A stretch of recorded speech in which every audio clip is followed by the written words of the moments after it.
Welcome, everyone. I know you're listening to this story to fall asleep.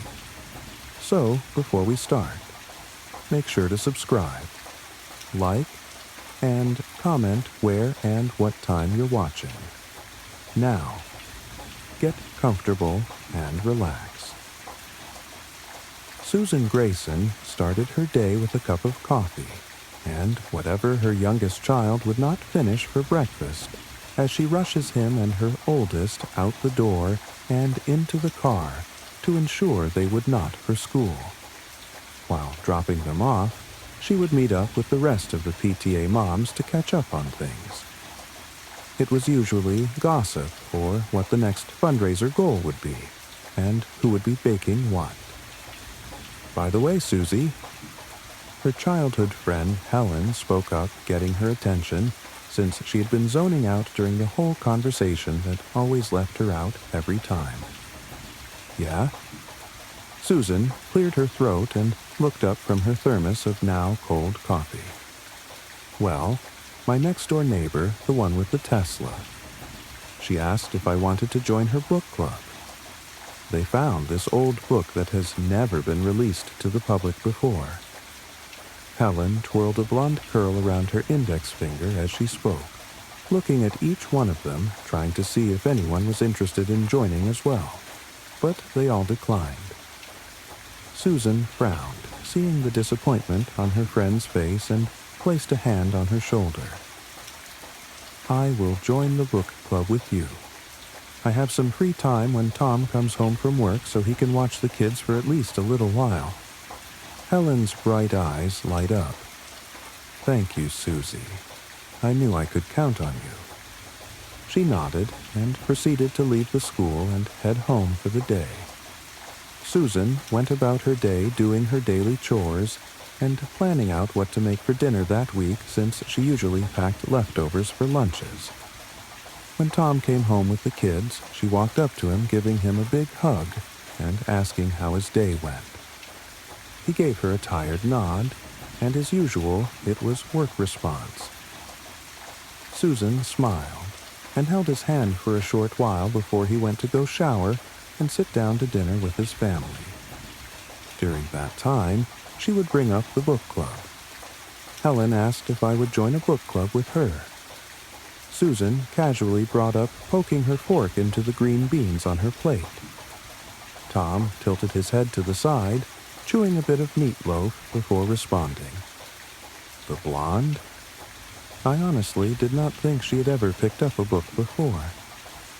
The children snickered, and his wife pouted. Thomas. She scolded, and he shrugged, taking another bite before sipping his drink. He always disliked Helen, ever since they had met back in high school when she had introduced Tom as her boyfriend back then.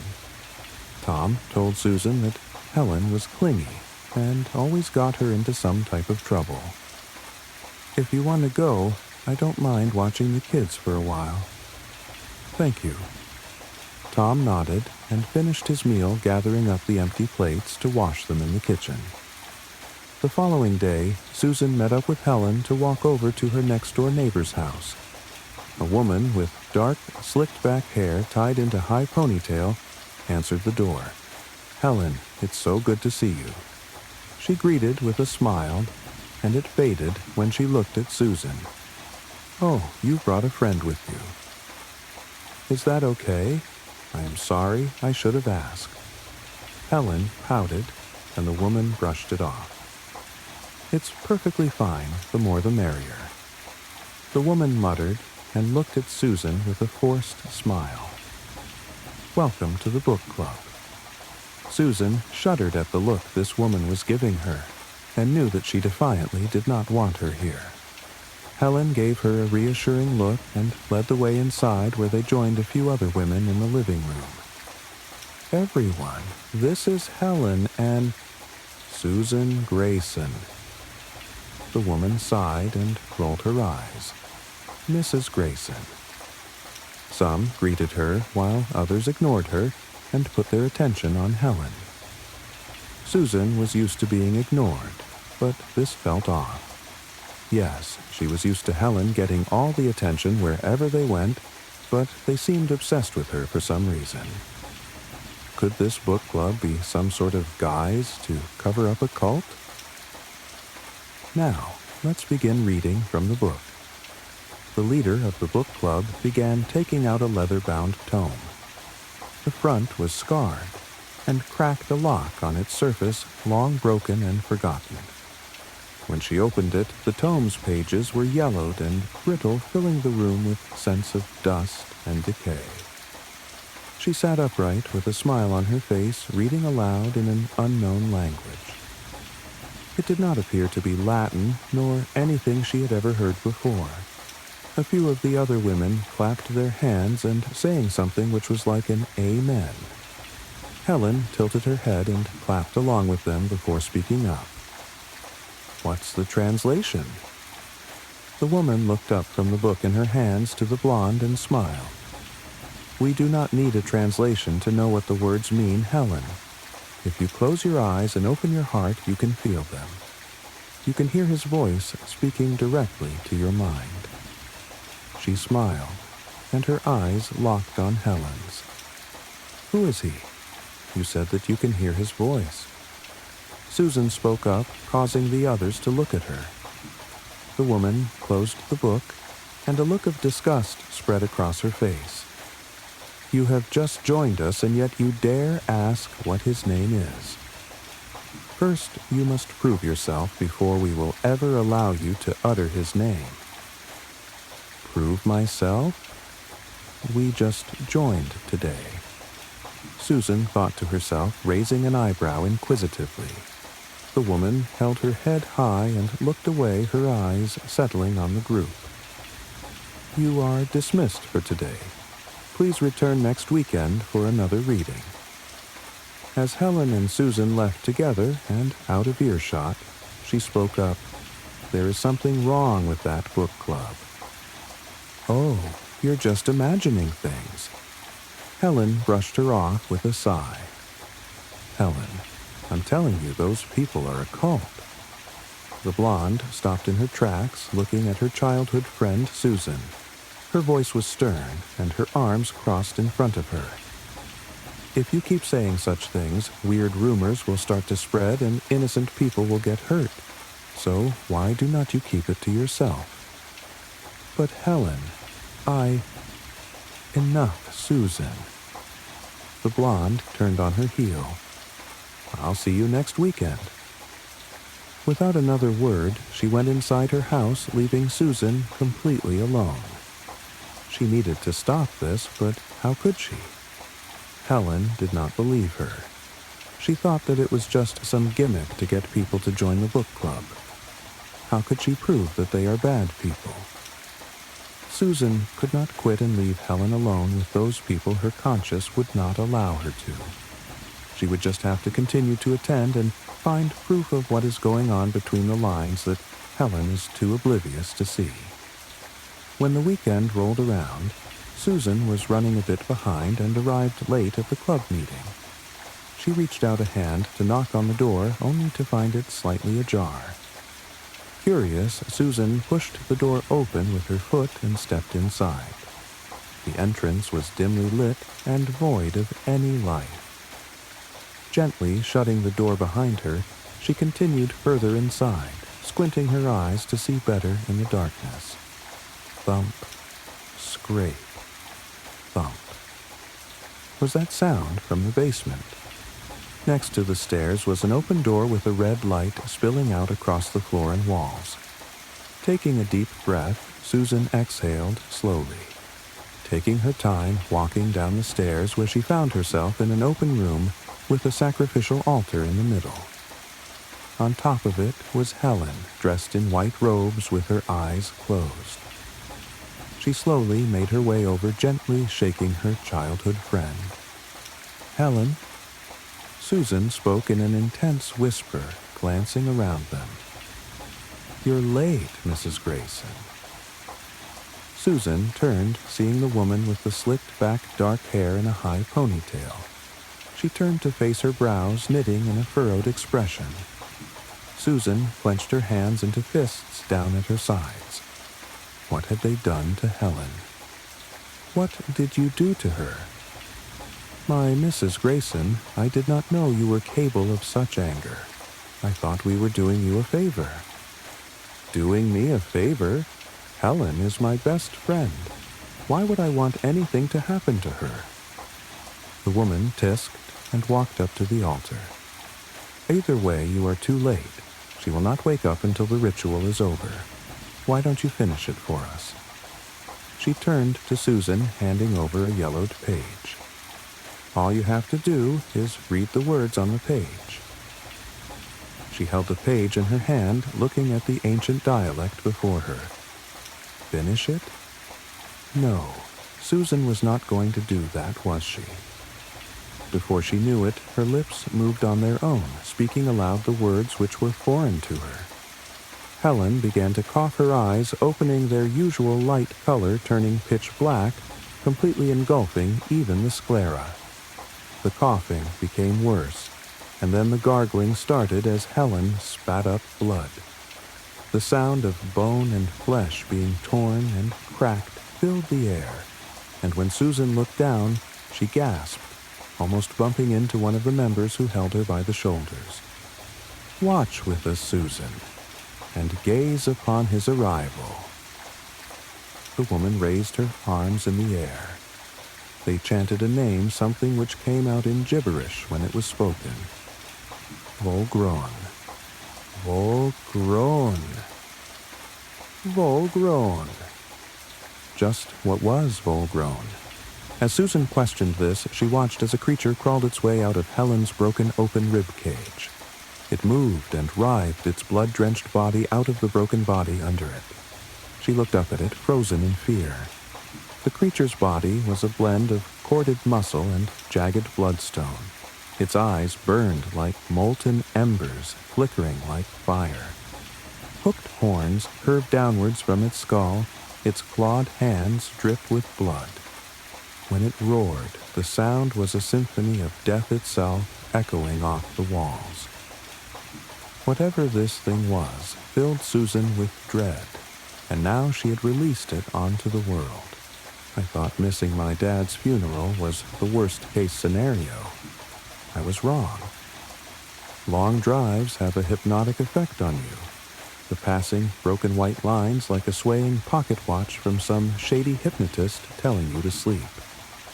Not to mention, with the thoughts of your father's body mangled in a hospital bed flashing in and out of your mind, it's safe to say the 15-hour drive from Stony Rapids to Regina felt like years. On my first day driving, around 8 p.m., I'd been on the road for 7 straight hours, only stopping once to pee and fill up on gas and snacks. I honestly was not in a good state to drive.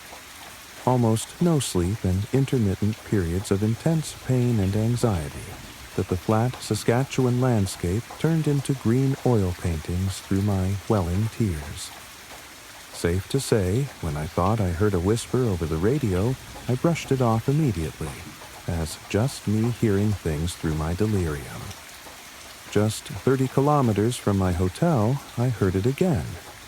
This time, I could almost make out a single word. Fault. I quickly look around me. Going 110, I do my best to look behind me, and all over the car the best I can without swerving into a ditch. Once again, I chalk it up to my exhausted mind playing tricks on me while in the isolation of my car on a dead road near the middle of the night. But I decided to drive the rest of the way in without any radio, just in case. Just 2 kilometers outside of the town of La Ronge, where I booked my hotel, I heard it again. It's not your fault, I heard in a whisper so quiet that even without the radio, I almost missed it. I immediately jerked my head to my back seat, and through the darkness, I swear, I saw something just fall behind my back seats and into my trunk. I could not make out any sort of figure, but the worst part was the noise. The sound I heard when it jumped in the back was like the scurry of 1,000 rats. as if whatever this thing was had hundreds of legs on all sides of its body moving in unison to stay out of my sight. I immediately pulled over and got out, the cold wind of the night shocking my system as I disrupted my warm hideaway provided by the car's heater. Call me crazy, call me a pussy, I don't care. I'm exhausted and mentally shot, so if I'm not just imagining things, I want absolutely nothing to do with whatever the hell that was. I'm only a couple kilometers away from my hotel. I'll just walk, go get some rest, and come back to my car when I have a clearer head in the morning. So I quickly grab all my valuables out of the front seats, lock the doors, and write down the location of my car and start walking. I get about half a kilometer down the road when I look back and my car is the same distance behind me as it was when I left. Not like I am in the same spot I did move up the road, but it's like my car was tied to me with some imaginary string keeping it at the same distance. The engine was not on. I had the keys in my pocket. The doors were locked. It's strange what your mind remembers in moments of terror. I remember looking both ways down the road, as if to confirm I wasn't the only one seeing this. I was. This isn't my imagination playing tricks on me anymore. This isn't explainable. No one else is on the road at this time, and I am all alone with a possessed Chevy Equinox. I stood there for what might have been minutes, just looking at my vehicle. Not moving, not started. Just sitting there staring back at me waiting to start walking like a dog, looking at its owner before going on a walk. Finally, I see headlights in the distance heading towards me. I'm snapped back into reality, and without conscious thought I put my hands up to try and wave down the passing truck. Not surprisingly, a guy flailing his arms around at you on the highway at 1 a.m. isn't exactly a situation most people would feel hospitable in. He just drove by. That didn't overly shock me, but what made my bones tense in fear was what I saw in my car as he drove past. In my back seat, the headlights flashed the silhouette of a massive black mass of fleshy tendrils sloshing around like a puddle of sentient intestines. After about 10 seconds of paralyzing fear, bugs buzzing past my face, with the light passing truck still imprinting hot white dots in my eyes. I did the only thing my mind could think of. I ran. Never looking back, that thing could have my car. I don't care anymore. I ran and ran and ran until finally I got to the hotel. Running past several other cars in the parking lot over to the check-in desk on the far southern side of the parking lot with the hotel to the north. Only illuminated by the 3 street lights above the parking lot and the spattered lights of occupied hotel rooms. The sight of the lights in the checkout office gave me a feeling of relief sailors must feel after seeing the shine of a lighthouse after clearing a severe storm. I ran up the check-in office and, bursting through the front door, nearly giving the clerk at the front desk a heart attack. The clerk was a 20-something kid with long blonde hair with headphones in and a Dead Kennedys t-shirt on. "You good, bro?" he said, taking out one of his AirPods. "Check in for McNeil," I said through my heavy breathing, slamming my ID on the desk. Okay, the clerk responded, looking around as if he wasn't sure I was just some hallucination from the drugs he was obviously on.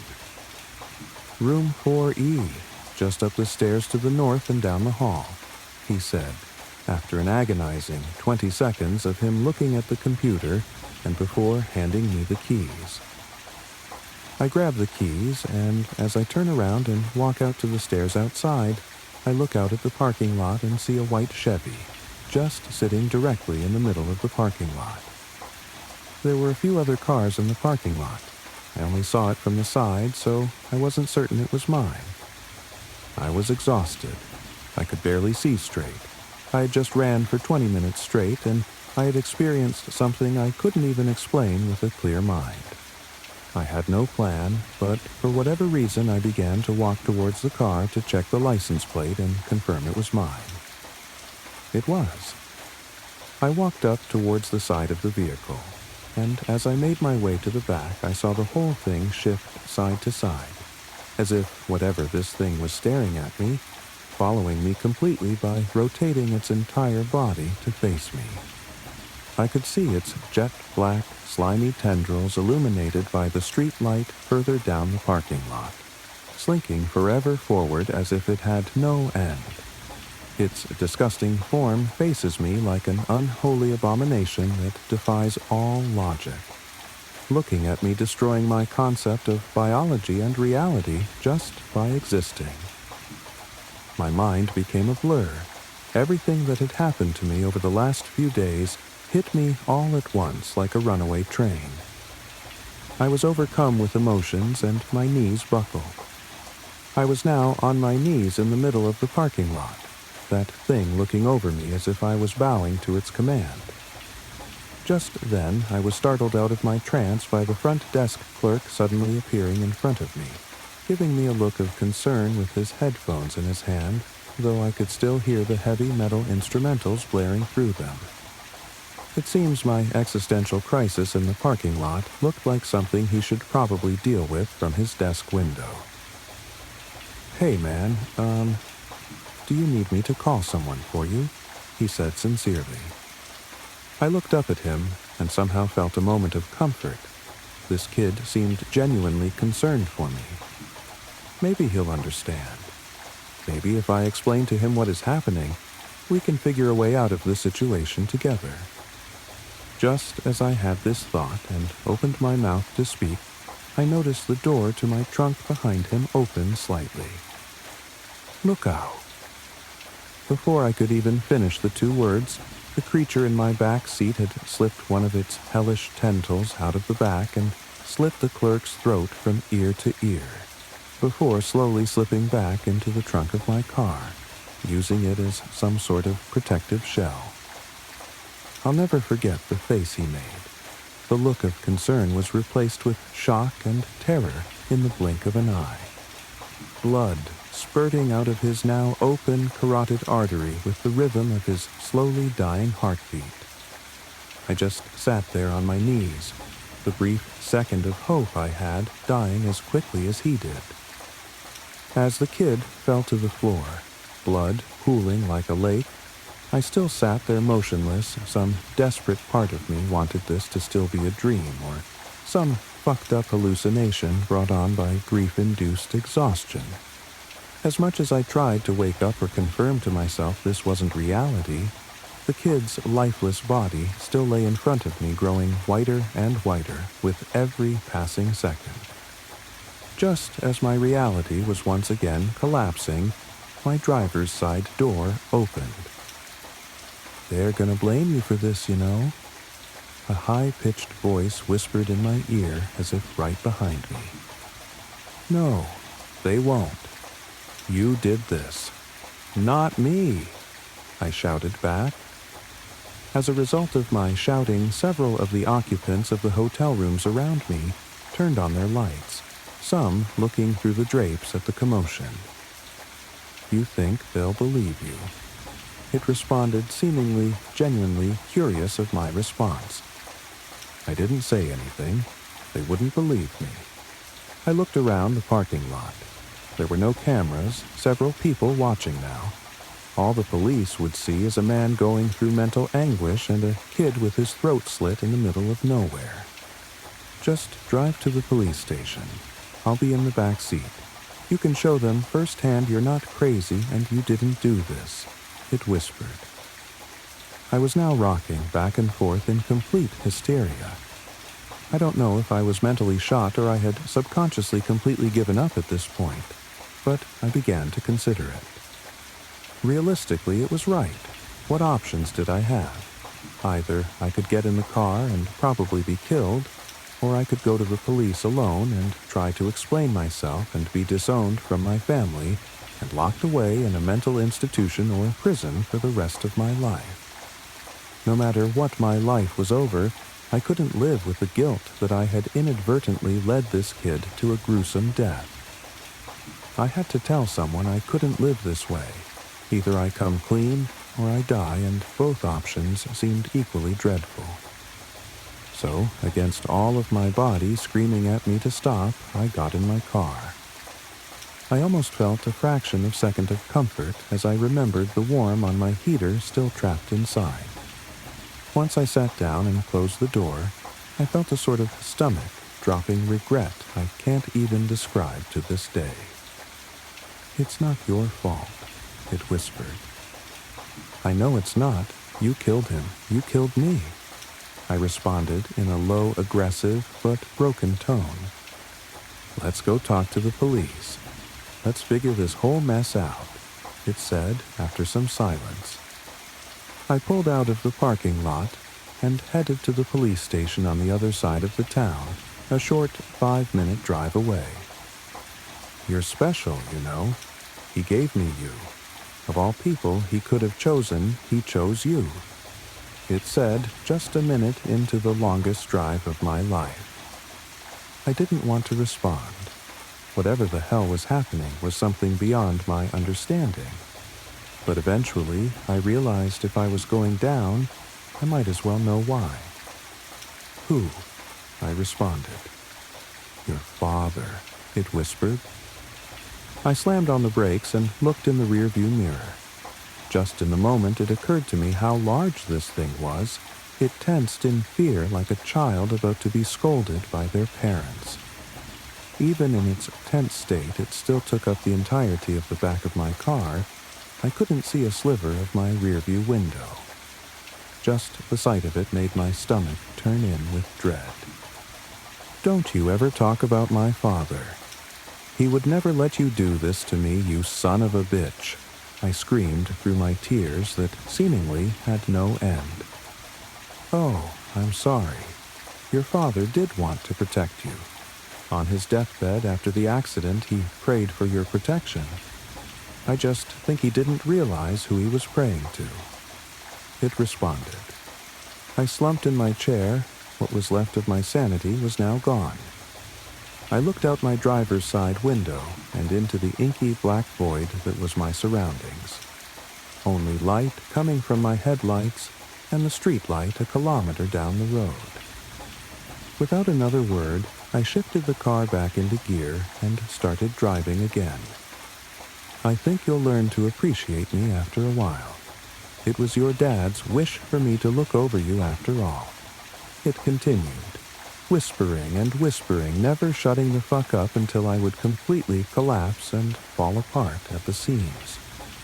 I turned onto the road the police station was on, a long road with a dense forest on my right with thick spruce trees all along the road. Nearing the end of the road, close to the station, I noticed an extremely thick tree at the end of the road. If this thing was right, and I'm destined to be watched over by this thing from some sick bastardization of my father's final wishes, then I wasn't giving it the satisfaction of having me for long. My foot slowly pushes the gas pedal. As my car gets faster and faster, I unbuckle my seatbelt. I wanted to make a prayer for my family in these brief seconds, but I didn't know what could be listening, so I simply let the trees rush past as I reached 120 kilometers per hour. As I was just 300 or so feet away from my fate, it spoke one last time. "I'm a seasonal worker at a dying mall in Michigan. I remember when this place used to be popping, especially around the holiday season. But now, the only businesses that are open are a JCPenney, a Goodwill, a Mexican restaurant, a Dunham's Sporting Goods, and the saddest Victoria's Secret you've ever seen. When I was a kid, we would come here right before Christmas. We never really bought anything. I would just throw all my pocket change into the fountain, and we'd eat at the Mexican restaurant. But, most importantly, we'd go see the big man himself, Santa Claus. Even though my parents never told me that Santa was a real mythical being, they did tell me that Santa is a fun game that everyone participated in for Christmas. Looking back now, I just think they didn't want me to spoil the illusion for any other kids at school. This Christmas, I was the mall Santa. I was home from college on Christmas break, and everywhere I applied for work was staffed full. The pay for being this mall Santa was weirdly good for a dying mall. Apparently, some local eccentric rich guy enjoyed making this magic happen, so he sponsored the event every year. The guy was paying me $45 an hour, 5 hours a day for a week. I hopped on that opportunity before anyone else could. The first day of work was easy enough. About 30 families came through. The kids cried as they got their pictures taken, and they told me they wanted V-Bucks and told me I had a skibidi riz. I'm only 21, but these kids were making me feel like I was the actual thousands of years old Santa Claus. I'm not one to critique the younger generation, because I was once that kid calling everyone bae, and I screamed butter whenever I got a gold ingot in Minecraft. I'm just glad the kids are all right. The one upside to the gig was that I was really hitting it off with the woman who was playing the elf. She was the mysterious rich man's daughter. Her name was Amara, and boy was she a smoke show. She told me about how her dad has been the CEO of various oil companies, health insurance agencies, and is actually the owner of this mall. She said that he didn't have the heart to close the place because it meant so much to him as a child. The rest of the week went about as you'd expect. Kids, pictures, V-Bucks, and flirting with Amara. On the last day of work, Amara's father came in to meet me. His name was Damien, and he was super cool. He looked like he could be anywhere from 35 to 75 years old. It was hard to get an accurate gauge. Amara told me he uses some weird experimental anti-aging stuff. He came in dressed as an elf and interacted with all the kids, and even handed out $100 V-Bucks gift cards and candy to all of them. He was a superstar. After the night was over, he invited me over to his place for a big Christmas dinner. Christmas wasn't for another 2 days, but he said that he wanted to congratulate me on being his best mall Santa he'd ever employed. I was starving and poor, so going to the strange multimillionaire's house for fancy people food sounded a lot better than another McChicken for the 4th night in a row. It took an hour and a half or so for the chauffeur to get us to their house. They lived in the middle of nowhere way back up in the woods. The driveway must have been at least 2 miles long. The house was immaculate. It was a giant 25,000 square foot log cabin. The fence and gate that surrounded the property was gilded with various iron work art pieces. The one I locked in on was a nativity scene, but the baby Jesus was missing. I couldn't tell what was in his place, but it didn't seem like that mattered. We got inside, and one of his many butlers gave me a bag. He told me to go take a shower and to meet them in the main dining room. Amara led me upstairs to the bathhouse for me to take my shower. When I say bathhouse, what I mean is a giant room with a bathtub the size of your standard middle-class backyard pool. The walls and ceilings were full of shower heads that must have had a bajillion different settings, and some of them detached from the wall. There were vents all around that let in warm steam that smelled like herbs and spices like rosemary and lavender. I was in heaven.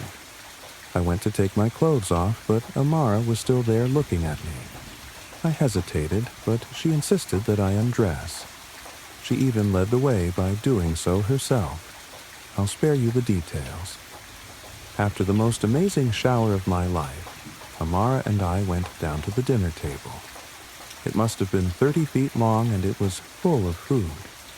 5 turkeys all cooked in different styles, 5 vats of mashed potatoes, a bunch of freshly baked bread, mashed butternut squash, veggie platters, 3 hams, lamb chops, beef Wellington, and desserts on deserts on deserts. It was amazing. I ate and ate and ate. All but a few of his employees were eating. The ones who were serving had already eaten their fill. It wasn't until my fifth glass of wine that Damien spoke. Damien, I would like to wish all of you here today a very Merry Christmas. For those of you, and I see many of you, chuckles mirthfully, who have drank too much are free to spend the night. We have plenty of beds and rooms for all. Please keep eating and drinking and making merry. I must now retire to my bedroom. I can't party like I used to. Merry Christmas to all, and to all a good night.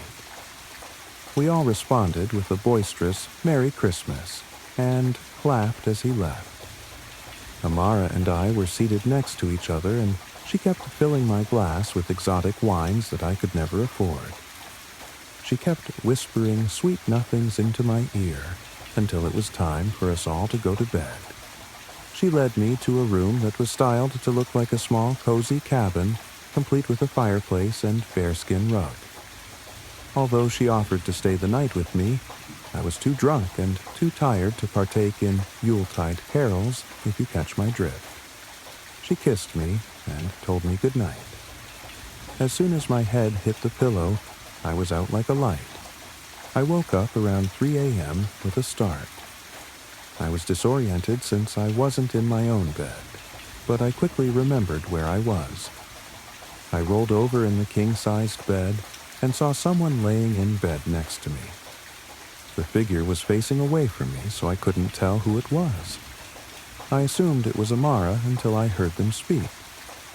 Damien, you know, I really did like you. And with that, I jumped out of the bed and ran for the door. When I flung it open, I saw Amara was there. She stabbed me in the neck with some kind of syringe, and within seconds I was slumped over on the floor, still very much conscious. They dragged me down to the basement and chained me up to some pipes that were running along the ceiling. Me. Why are you doing this to me? Damien. Well, we gotta stay young somehow. You see, Amara and I are very old. I'm not a CEO, and my name isn't Damien. It's Dieva. It was Raeva, and I am what you call a Dieva. I'm the last of my kind, so I've taken my classification as my proper name. Me. That doesn't answer my question.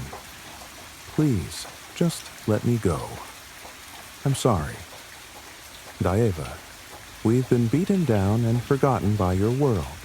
You know, around this time of year, we used to be lauded by occultic sects, praised, adored. Now you humans honor that startup god Jesus and that fat red saint. We need your soul. Then his nails elongated into talons, his teeth into fangs. Amara's beautiful form morphed into a grotesque and hideous hag. They both latched their maws to my neck and began to drink. Just before I was about to pass out, they detached. Diva. The soul resides in the blood. It's the tether between this world and the unseen realm, where the divine meets the material. We're going to finish you off on Christmas. Have a good night. Christmas Eve was not enjoyable for me. The butler's force fed me sweet fruits, wine, and bread to get my blood to be more delectable for Diva and Amara. I tried to resist by forcing myself to vomit, but it was no use. They just cleaned me up and stuffed me full. I was about to consign myself to death for tomorrow until I heard a struggle. I heard clanging and clashing. The torrent of footsteps made such a clatter above my head. I began to scream for help. Then it went quiet. It was as still as a crypt in the sticks. Suddenly, I heard loud jingling heavy footsteps coming down the stairs towards the door that led into my prison. The door opened, and the body of Diva appeared. His eyes were rolled back into his head, and he had a huge piece of coal jammed into his mouth, complete with a broken jaw. Then in walked a man clad in red. Ho, ho, ho! Merry Christmas! Need a lift? A loud creaking jolted the man awake from his peaceful sleep. The sound resonated through his house as if someone was walking around downstairs in the living room. Rolling over in bed, he turned to his wife to find her sound asleep. "Karen," he whispered, gently shaking her by the shoulder. "Did you hear that?" She turned away, muttering, "Go back to sleep. It's probably the raccoons again." The man settled back into bed, trying to get back to sleep. But less than a minute later, he heard a loud stop. There was no denying this time that something was there. The only question running through his mind now was, is that noise inside or outside? Throwing the covers off, he hoped out of bed, rushing straight for his closet. Pulling his shirts out of the way, he pressed his thumb onto the panel of his gun safe, unlocking it with a click. He took out his M4 shotgun, racking around into the chamber and turning on the mounted flashlight. If it wasn't just raccoons, he didn't want to take any chances. Closing the safe back, he quietly crept toward the bedroom door, listening for the creak again. He held his breath, waiting for the sound, but it never came. Deciding he needed to go check if his wife was right, he swung open the bedroom door, peering out into the empty hall. At a glance, nothing seemed out of place, and he swore he would have heard if anyone had stumbled up his noisy staircase. Looking down at the staircase, he was annoyed it was his problem to deal with now. Heading down to the main floor, he kept his eye on the glow of his flashlight, trying his best to move quietly. Despite his best efforts, the steps let out creaks and squeaks every other step. At the bottom of the stair, he stood still again, patiently waiting for any sounds, scanning over the living room. Standing in the stillness of the night, he almost managed to convince himself to just go back to bed. That his wife was right, and the raccoons were just being mischievous tonight. Then a crash came from the back of his house. It was so loud, the man wondered if a tree had fallen on his deck, and how his wife could stay sleeping through all of this. Moving carefully, though the house, he headed toward the back deck off the kitchen. The crashes and creaks had settled, letting the quiet of the night return. As the man got closer to the glass doors leading out to the deck, he could hear a faint crunching. It was a relaxing sound that let him relax, loosening the grip on his shotgun. His wife must have been right.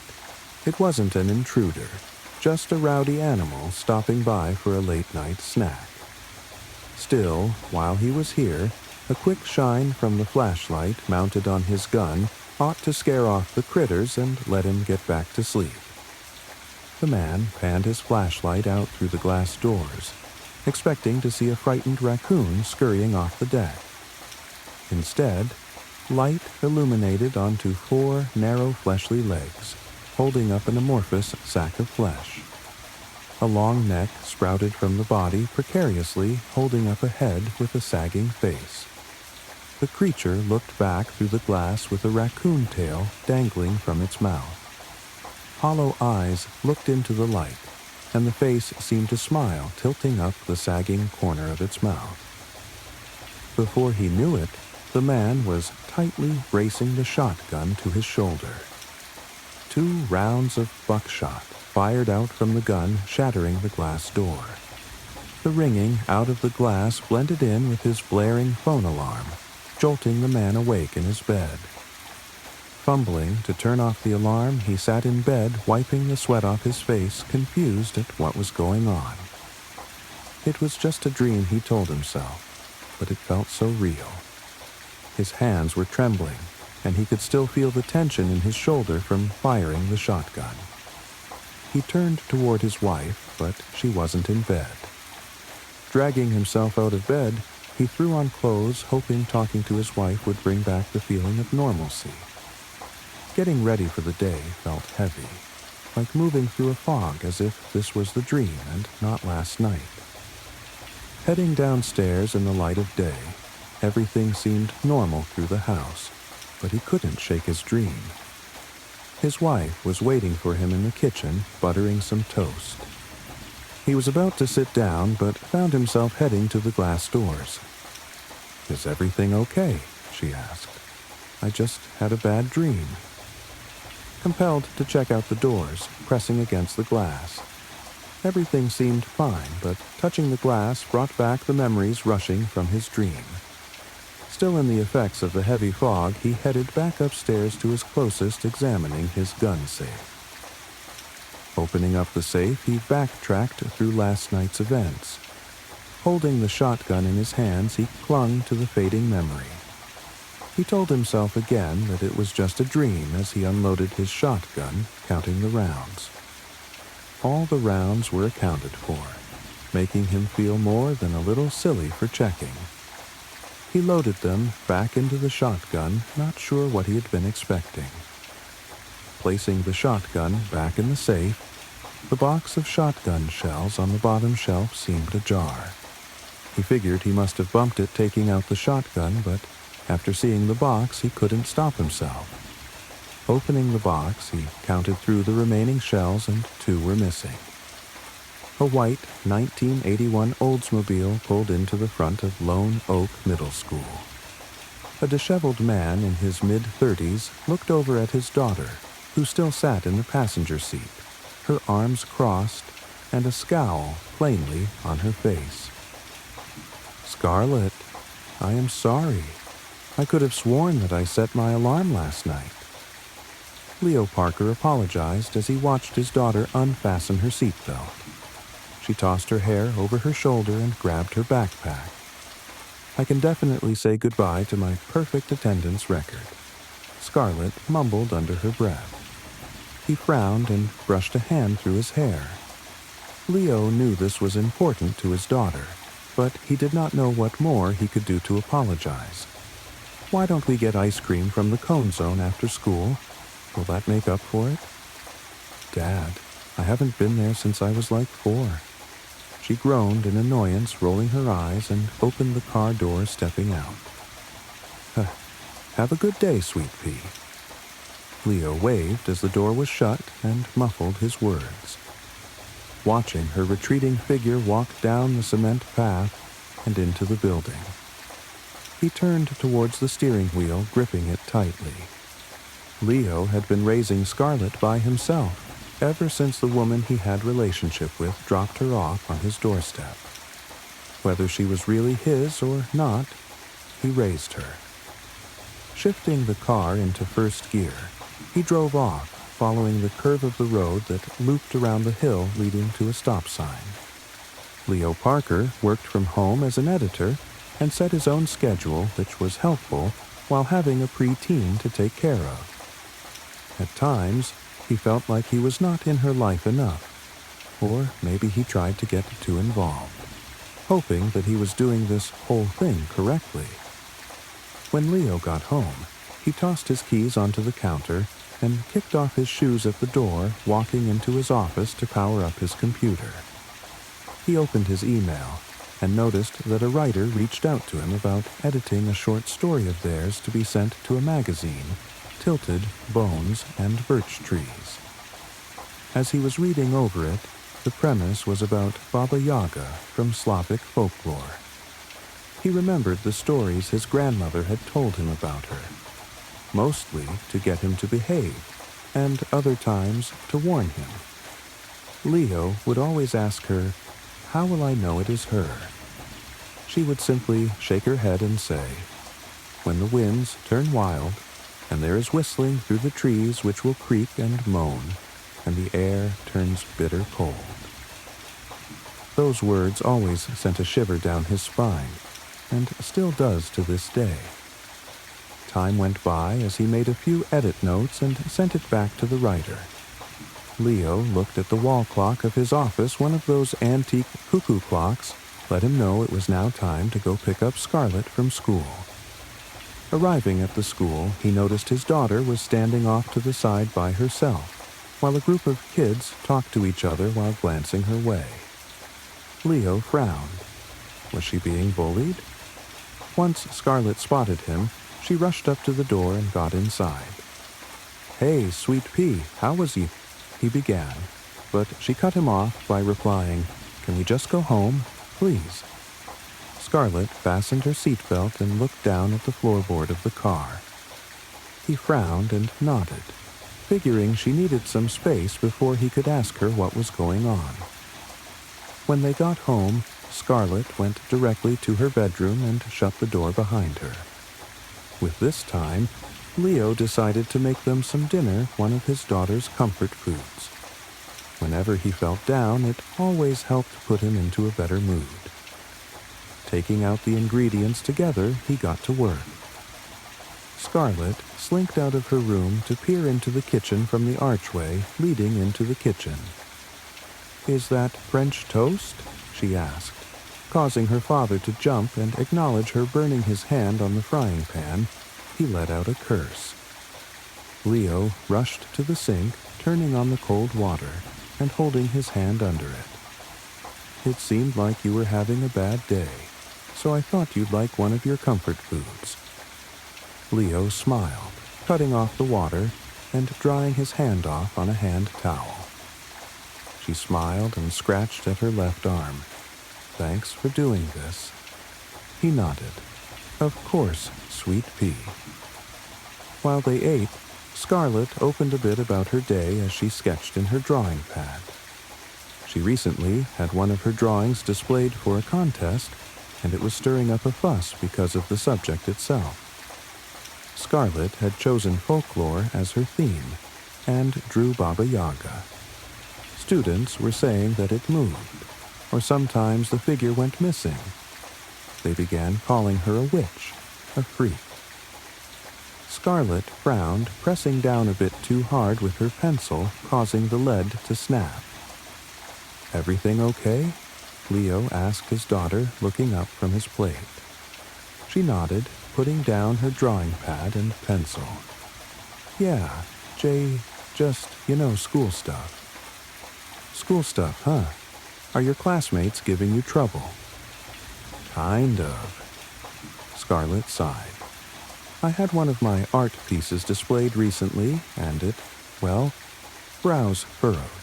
She rubbed her hands over her knees. I think it's haunted." "So, what exactly did you draw?" Leo sat upright in his chair, looking his daughter, who met his gaze. "Baba Yaga. I remembered when you used to tell me stories about her like the ones you were told growing up. Since then, weird things have been happening with it. My classmates started calling me a witch." She told him, worried he would get upset, but he kept his composure, nodding and listening. "Would you like me to go talk to your teachers or the principal about this?" Scarlett shook her head. "Nah, it should pass. I'm sure they will get over it eventually." Leo hoped that it would too. Kids can be cruel to each other, and even push those they bully to take their own lives, and that was something he didn't want to happen to her. "Thanks for dinner." Scarlett smiled and stood with her empty plate, placing it inside the sink. She excused herself and went to her room, leaving behind her drawing pad. As he cleaned up the kitchen, he noticed Scarlett's drawing pad. Opened on a page that looked like a rough sketch of an old woman leaning on a cane, her eyes focused on something off in the distance. He picked it up and flipped through it, seeing not one but multiple rough drafts of the same woman, and on the very last page was scribbled writing. "She's watching me, and everywhere I go, I see her. What do I do? Who can I talk to? Would anyone even believe me if I told them?" Leo's heart thumped in his chest as he closed the drawing pad. "It's just a drawing. No need to jump to conclusions or worked up over nothing," he told himself. Making his way upstairs, he knocked on Scarlett's door. "You left your drawing pad on the table." When he was met with silence, Leo placed the drawing pad on a table outside the bedroom door. Sometime during the night, a scream woke Leo up from his sleep. Parental instincts kicking in, he leapt out of bed and ran to Scarlett's room, swinging the door open. Flipping the light switch on, he looked around the room, not seeing his daughter anywhere. "Scarlett, sweet pea, where are you?"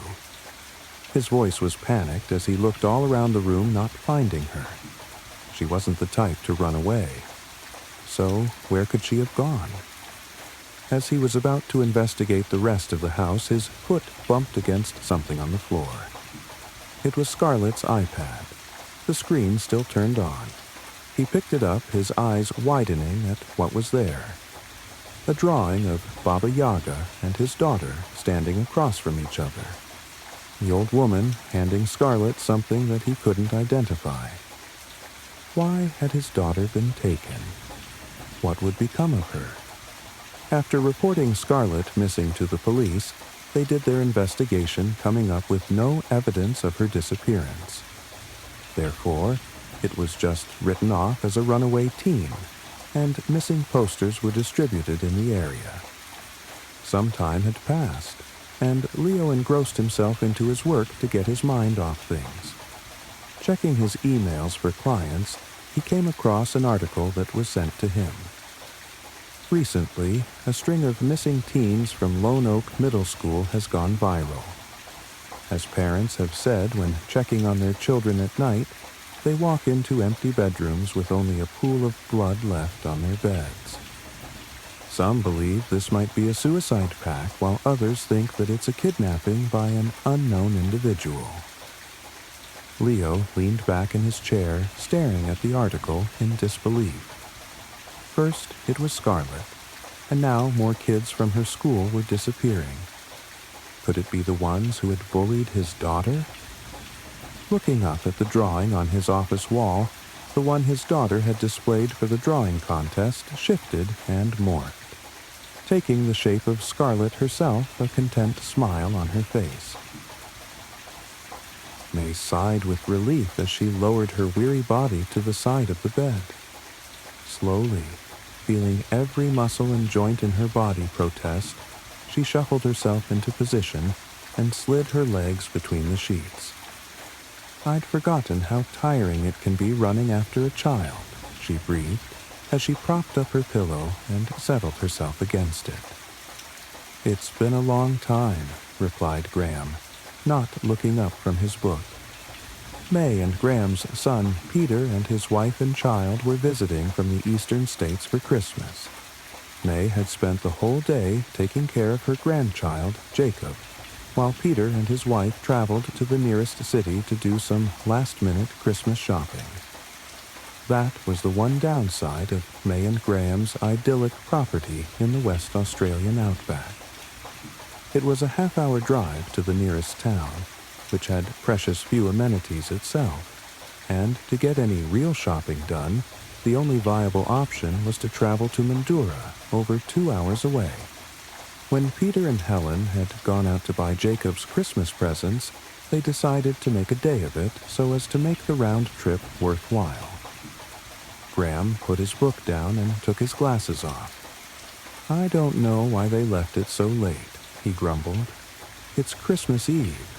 It must be chaos out there." They didn't want Jacob to find the presents, May reminded him. "He's getting to that age where he's curious and prone to snoop. It would be such a shame to ruin the magic when he's only 4 years old." May became misty-eyed as she remembered her son at that age. I'll never forget the wonder in Peter's eyes on Christmas morning when he woke up to a pillowcase full of presents from Santa. That's one thing you haven't forgotten, at least. Graham responded a little gruffly, but then he turned to May and smiled, squeezing her hand. It's good to remember those days. The couple sat in companionable silence for some time before May asked, "How did you manage to hide the Christmas gifts from Peter?" At this, Graham laughed. "Your mind is playing tricks on you again, love. You were the one who organized Peter's Christmas presents." May frowned. "No, that isn't right, is it? I bought Peter's Christmas present from us, but you arranged all the presents from Santa. Graham shook his head firmly. No, that wasn't me. Confused, May sat and tried to concentrate on those memories, methodically going back through the years, right up to Peter's first Christmas in 1985. A creeping sense of dread trickled through May's body. She was so sure she hadn't bought Peter's Christmas presents herself, had no memory of placing them under the tree. But who did? Out here in the middle of nowhere, or near enough to. Who else even could have?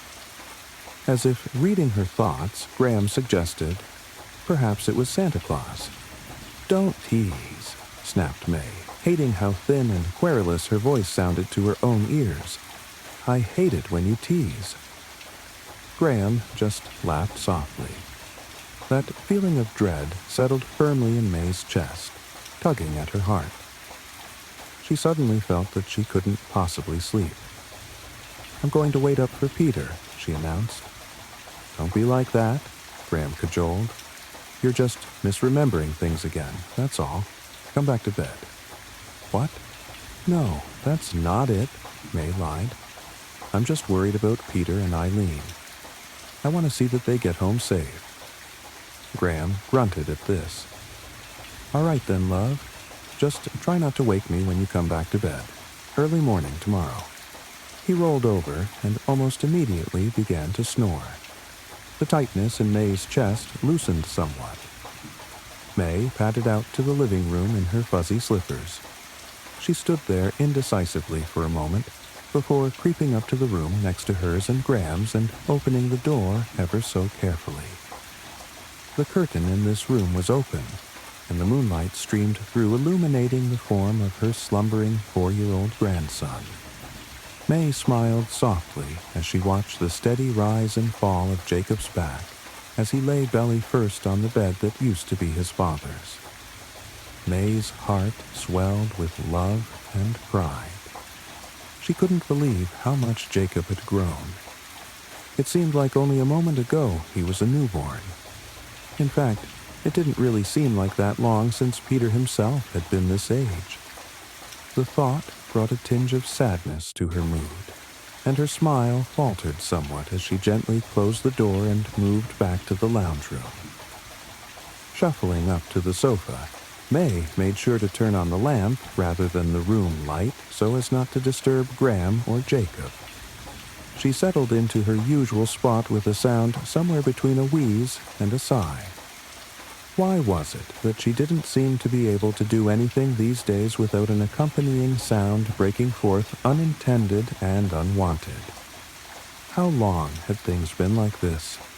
When had she become old? May picked up the magazine that was sitting beside her, but almost immediately put it down again, listlessly. She cast her eyes around the room, and they settled on the Christmas tree, its little yellow lights twinkling merrily. The base of the tree was cluttered with wrapped gifts, and right up front and center was Jacob's still empty Santa sack that he had placed out with such excitement several hours ago before May settled him for bed. May thought again of her conversation with Graham a few minutes earlier. Perhaps my mind is slipping, she mused unhappily. The rest of me seems to be anyway. As she thought this, May found herself starting to doze. Her dreams always began the same way, abstract and fragmented. Images and sounds flashed through her consciousness so frantically that she was never able to grasp onto any one thing, certainly not long enough to be able to remember when she awoke. Gradually, though, the dream seemed to choose its form and crystallize. Tonight, May dreamt of this very house, not the way it was now, all decked out in its Christmas finery, but the way it was when she was a child living there with her own parents. As with most dreams of her childhood, it was a happy one. She dreamt of her father picking her up and spinning her through the air when he returned from his farm chores. She dreamt of her mother's apple and rhubarb pie and of standing on tiptoes at the kitchen bench to watch as her mother neatly crimped the edges of the pastry with her worn but still deft fingers. There were no siblings to dream of course, but there was a seemingly endless stream of cats. Snowball, Gretchen, Rugby, and all the others, each making a brief but touching appearance, all remembered fondly. She dreamed also of her dearest friend who had once lived there, too. Her happy friend with all his arms for hugging and his wrinkled, jolly face so big it seemed to fill up the entire room as he smiled and smiled and smiled. May awoke with a start, and with one name on her lips. "Mr. Spindle," she whispered reverently. How long had it been since she had last thought of her old imaginary friend? She hadn't forgotten, though, she realized with a kind of pride. He'd been waiting for her all this time at the very edge of her subconscious. She got up to make herself a cup of tea. The kitchen had changed since she was a child, but perhaps not as much as one might expect. The benches and cabinets were all the same, and although they had installed a new gas oven some 20 years ago or so, the old wood-fired stove still occupied its place against the back wall. Sometimes, on cold winter days, they would light it to warm the place up. It was hot and muggy tonight, of course, so the wood stove remained cold and empty. May lay a hand tenderly on its surface as she waited for the kettle to boil. That's where Mr. Spindle had lived, behind the oven. May had been a lonely child, with no siblings of her own, and no other children at all within a reasonable distance. She had cats, but cats weren't always the warmest of companions, especially for a young child. And so she had invented Mr. Spindle. Mr. Spindle was big and friendly, and smelled like cinnamon toast. He had a huge round face. In fact, he was mostly face, with only a stick of a body, much like a very young child's drawing of a person. He could make himself flat like a picture, too. He would shrink himself down and fold himself up so that he fit neatly in the narrow gap between the stove and the wall. May made her cup of tea and sat down at the kitchen table, all while looking at the old oven. These days, May often found that memories did not come easily. She had to focus carefully to ease facts and forms out of the tangled mass of her own mind. And even when she was sure of herself, Graham often insisted she was wrong. After her dream, though, the memories of Mr. Spindle came, if not flooding back, then at least trickling like a clear creek.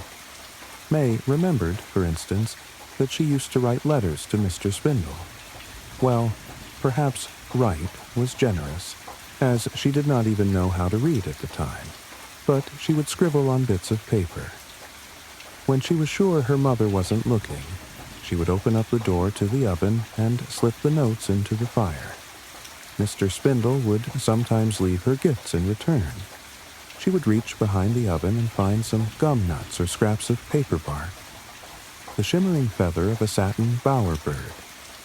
Sometimes there were even small toys, little dolls made from wooden clothes pegs, a tiny teddy bear. May frowned a little at this memory. Where had the gifts come from? She could imagine putting the things from the garden there herself, even if she could not remember doing so. But what about the toys? It must have been her mother, she decided. Her mother must have noticed her playing around at the back of the stove and decided to join the game. This didn't feel quite right. Her mother had been a serious, though loving, woman, and not given to whimsy. In fact, May had the sense that had she known May was messing around the stove, she would have gotten a stern talking to. Could she really have been hiding a lighter side all along? It must have been her mother. Or perhaps it was her father. May sighed heavily. Perhaps she really was losing her memory. She tapped her fingernails absently upon the kitchen table, and gradually the tapping became a tune. May started to hum until, eventually, words came. "Mr. Spindle is neat as a pin. He has a great, big, funny grin.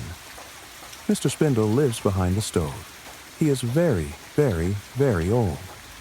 Mr. Spindle brings me gifts and toys. He does not even have a voice. Mr. Spindle is my dearest friend. He'll be there with me at the end. May chuckled softly to herself. Why was it there always seemed to be a macabre tinge to the imagination of children? Were they even aware of it? Was she when she sang the made-up song happily to herself as a child? May looked at the kitchen clock as she drained the dregs of her tea. Past midnight, and still no sign of Peter and Eileen. She had waited up for 4 hours now, if you excused the period when she had dozed off. Anxiety tugged at May's chest, but she chastised herself. He's a grown man. He can look after himself. She shuffled back into the lounge room and settled herself once more on the couch. May watched the lights on the tree as they flickered on and off in a series of repeating patterns. Despite the nap and the tea, she still felt drowsy. Her eyelids drooped, and she hovered at the very precipice of sleep. A loud click startled May out of her dozy state. The door, she thought as she heaved herself up off the couch. Finally. Peter had his own keys, of course, but May wanted to meet her son at the door. She was already smiling as she turned the latch and swung open the wooden door. She was greeted, however, by nothing but the muggy summer night. May frowned and peered out into the darkness. No car. But she was so sure she heard them arriving. Disappointed and a little disoriented, May closed the door. As she turned to make her way back to the lounge room, she heard that clicking sound again. A little louder, and followed swiftly by a series of other clicks and taps. The sound was coming from inside, she realized. Something must have gotten in, May thought resignedly. Out here there were plenty of critters and creepy crawlies who did, unfortunately, have a way of making it into the house every now and then. Beside the Christmas tree, a broom was propped up to sweep away the stray needles. May grabbed it and, so armed, headed off to try and track the source of the clicking. The hallway was empty. No clicking there. She opened her bedroom door, but the only noise she found there was Graham's soft snoring. May approached the sewing room, where Jacob was sleeping in his father's old bed. She decided against opening the door and instead pressed an ear to the thin wood and listened. Nothing. May let out a little huff of frustration and decided to give up and return to the lounge room. As she made her way back, she heard the noise again coming from a little further up the hallway. The kitchen. May left the light out as she entered the kitchen. She didn't want whatever had broken into the house to scuttle off under the fridge before she had a chance to get at it. Besides, the tree lights in the adjoining lounge room gave off sufficient, if inconsistent, lighting for her to make her way. May's eyes swept the room as she entered, running along the skirting boards, around the window frames, even across the ceiling. She sniffed, and was met with a smell like slightly burnt toast. Surely she hadn't left the toaster on. She looked at the kitchen bench and saw the toaster, inert and tucked safely away. May's heart began to pound as the smell intensified. Could it be a stroke? Is this really how it all happens? She could hear the clicking noise still, but it no longer held her attention. Frantically, her eyes flickered to the gas stove, also off, before finally alighting on the old wood-fired oven. May froze. Something familiar but impossible was creeping out of the space behind the oven. A number of limbs, too many, too long, and with too many joints, seemed to unfold out of the shadows. They clicked and creaked as they stretched further out into the kitchen. Each limb ended in a kind of pincer, and each pincer held tight in its grip. A toy, a fluffy teddy bear, a tiny train set, even some sort of handheld gaming device. the thing somehow dragged them all out of the tiny space between the oven and the wall. As May looked at the toys, she noticed that none of them seemed quite whole. The teddy bear was missing an arm, and from the unfinished seam at its side hung strands of an oddly iridescent thread. The same threads hung from the other toys. Even the gaming device seemed to be somehow unraveling from the back, where the batteries should go. Gradually, the thing behind the stove revealed more of itself. An eye the size of a basketball peeked out of the shadows as the thing slowly revealed its body, which really was just an enormous, wrinkled head. Its huge, broad mouth was twisted into a manic grin, so wide it seemed to almost encircle the thing's entire head. Its teeth chattered and lips flapped in a parody of speech, but no sound came out but for the click, click, click, as the teeth met. More of those glimmering threads hung in loops from between the huge, blunt teeth. The flesh of the thing, both on its immense head and covering its many, many arms, appeared plush and velvety, which in combination with the wrinkles made May think, incongruously, of a pug. Except, where puppies wriggled and wagged, this thing seemed to vibrate slightly, its whole body shivering in little spasms. Up and down, up and down. As the thing advanced, the burnt toast smell became stronger, undercut now with something sweet and spicy, like cinnamon donuts or gingerbread. May could taste the sickly combination at the back of her throat. Somewhere inside May, something broke. As she clutched her chest, ambivalence reigned in her racing heart. She was terrified, of course, but also strangely triumphant. Gasping, she fell to her knees and, in that moment, realized two things with perfect clarity. Her memory was as sharp as it had ever been, and there was no such thing as Santa Claus. I was 18 at the time. I just graduated high school, and what was probably a really exciting and memorable time for most people was a stressful race against time for me. You see, my dad was very traditional. If I were going to be living in his house after high school, even just over the summer between graduation and college, I needed a job. If not, I was freeloading, and he swore with an adamance I certainly didn't care to test that I'd be out on the street if I was unemployed for long. I'd had months of preparation. Hell, years, really. This entire time I could have been looking. He certainly hadn't waited until now to clue me in on the terms of living with him after high school, but I just wasn't the type to care that much about anything until I was days from a deadline. Finding a job back then wasn't easy.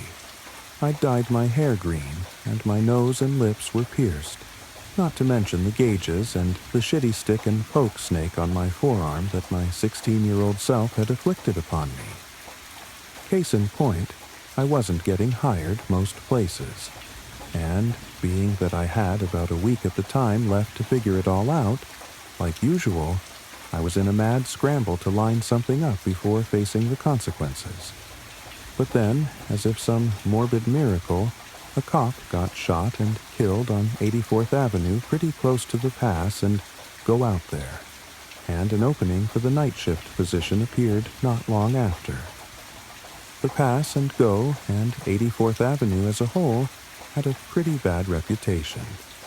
See, 84th was one of the only roads in town still unpaved at parts, namely the north end shortly after the pass and go. And it wound along a pretty deep drainage ditch where no guardrails had ever been built, even after decades of complaints. There was a particularly tight bend up the road where a lot of drunk drivers and speeding teens learned that they were not, in fact, invincible, some of them even taking that lesson to the grave with them, and the lack of streetlights just made it all the more dangerous. But those were just the logical concerns. In a tiny town like mine, people are bored enough to run with sensational bullshit. and so 84th could never just be a dangerous road with poor construction and lack of safety measures to blame, but was instead cursed and haunted. People died there so often not because it was just a hazardous roadway, but because it was bloodthirsty, evil. People's reception went out on the road not because it was essentially the furthest you could be from town, but because some malicious entity wanted you isolated. You get it. The woods beyond the ditch were even worse.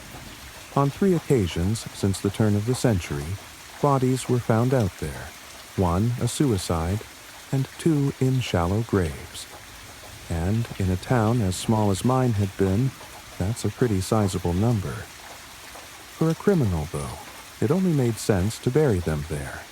Again, this place was basically abandoned and totally secluded. Really, the only other people that far northwest of town were the wagies at the pass and go, and they weren't getting paid enough to be on the lookout for anything. Not to mention, they had their own weirdness to deal with. All sorts of strange and illegal activities happened in that pothole-ridden parking lot, and why wouldn't it? That place was the last beacon of humanity's presence in the town for miles, until you got to 90th Street, the main road shooting off from the highway. So anybody working there had enough going on at their own doorstep, and wouldn't be paying any attention to cars pulled off on the side of the road with mysteriously heavy duffel bags in the trunk. Suffice it to say, once the position opened, I was the only person in town out of options enough to drop off an application. And, wouldn't you know it, I was scheduled to start 2 days later. I picked it up quick. The job was easy, and though at first I was shadowing a guy that by all accounts could have been undead, I was left to my own devices a week later. To be honest, I actually kind of liked the job at first. 10 p.m. to 6 a.m. were pretty standard hours of consciousness for me anyway, and working the graveyard shift finally gave me an excuse to sleep in until 3. It was dead most nights. Sometimes, and I'm not exaggerating, I literally didn't see a single customer. And other nights, the goofiness of my interactions with various druggies kept things interesting. But those kinds of nights aren't what this story is about. The first time I remember being pretty confused was only 2 weeks after I'd started the job.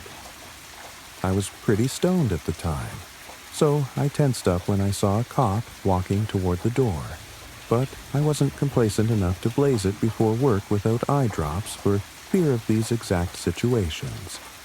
Not so much worried about getting arrested, but about what my dad would do to me. I also had a little bit of a heads up in the form of a faulty open sign in the window. The neon would pretty often flicker or dim for some reason when people were coming up to the door. Really couldn't tell you why it happened, but when I was totally fucking off behind the counter, it was my cue to act natural for a minute. And since a bunch of random bullshit was stacked up on the side of the counter to my left, facing the parking lot and the pumps, I couldn't ever see out the windows unless I was actively looking over it. So needless to say, whatever was wrong with that sign certainly wasn't something I was going to try and get fixed. When the cop walked in, I sort of leaned back as casually as possible and tried to make small talk with him so his mind wouldn't wander anywhere else. "See any crazies?" I inquired. "Not yet," he answered, perusing the energy drinks like a selection of fine wines. He sounded pretty bored, and I hoped that that wasn't an indication that he was looking for something to do. "Well, lucky you," I chuckled. "Can't say the same myself." "Yeah?" He settled on a sugar-free Monster. He walked over to the counter, and I remember thinking he was either a new guy or one of those officers that just never stopped being motivated, going off his short hair and fresh fade. Though, judging off how young he looked, definitely early 20s, I was going with the former. These were the worst types of cops from my experience. They're always looking for a way to stand out to their higher-ups. Yeah, I continued. Saw a lady sleeping in a shopping cart out back. Asked her why the shopping cart, and she said she learned from a TV show that you should never sleep on the bare ground. You learn something new every day, I smirked. That actually happened last week, but who's counting? He actually smiled slightly. Weirdos, man. Yeah. Will that be all? Yeah. $3.29. He tapped his card on the reader, and while the sale processed, I remember actually feeling slightly concerned for the guy. I wasn't a big fan of cops, but one of them had died around here recently after all, and just talking with this guy face to face sort of humanized him to me. As he cupped the top of the drink and slid it off the counter, I said, "Stay safe out there." He glanced at me and raised an eyebrow. "You know something I don't?" "Nah, just, that cop that got shot out here a couple weeks ago." "Huh?" I just stared at him. "Listen." He peered at my name tag for a second. "Carter, you can't believe everything you hear about this place. 84th Avenue. It's just a street, man. Most of what you hear about this place is embellished or even totally made up." Yeah, all right. "Well, have a good night, officer." I paused, squinting at his name tag back. "Brady." He walked off into the night, his energy drink in his hand. At the time, I didn't give that interaction a whole lot of thought. I learned most of my news from memes, and it was definitely possible I'd been wrong. Unlikely, but possible. But over time, stranger things began to occur. And I'm not talking about druggies sleeping in shopping carts. I began to pick up on an anomaly with the neon sign. See, it actually didn't flicker very often. It seemed to at first, but after getting caught off guard multiple times by random people coming in, I realized I couldn't trust it as much as I thought I could. Yet, strangely, though it seemed inconsistent, I realized it always blinked and dimmed for certain people. There was this lady that would come in about once a week and buy a scratch-off ticket. I figured she had to be pretty depressed, because she was always wearing the same clothes, and was coming to this dingy-ass place with relative frequency. Every time she'd ask for the same ticket, Cash Kaiser, and every time I'd slide it to her, she'd smile at me and say, "Maybe tonight's the night." Even in her voice, I could hear how much she needed a break. But I guess tonight was never the night, because a week or two later, she'd always be back, always dressed the same, always buying a colorful strip of false hope that things would suddenly change for her. I tried to chat with her the more she came in, but she wasn't keen on giving away details about her life. She was mostly unresponsive, just nodding or giving me one-word answers, and then she'd head out in kind of a hurry. But her clothes weren't the only thing that stayed the same every time. Every single time she came into the pass and go, that sign would flicker. Now, I could have just been reading into things too much. I wondered if the sign was ultimately connected to a wire through the ground, maybe. And maybe certain people were stepping over it, and those people just kind of came in the same way every time. I didn't really know. I'm not an electrician. But the sort of Groundhog Day that transpired every time she stopped by really did intrigue me. Then, one night in early July, I had another curious experience. I was listening to some podcast about ayahuasca and contemplating if I'd ever take the plunge when the green flicker of my inconsistent early warning system caught my attention. And when my eyes trailed from the neon sign and over the merchandise on the counter to the pumps out in the dark beyond, I saw a guy pumping gas into his truck, probably in his mid-30s. He had this really gruff look on his face, but I wouldn't have paid it much mind except for the fact someone was with him, a girl about my age. While he was by the pump, she was heading into the store. She had black hair down to about her shoulders, and these big brown eyes. Her skin was kind of pale, like she probably didn't get out much, and she wore skinny jeans and a gray top. As soon as I noticed her approaching, I stepped back from the window. I definitely didn't want to creep her out by being seen peeking over the counter through the glass. She came in, and as the chime above the door rang, I couldn't help but glance at her as she beelined to the snacks.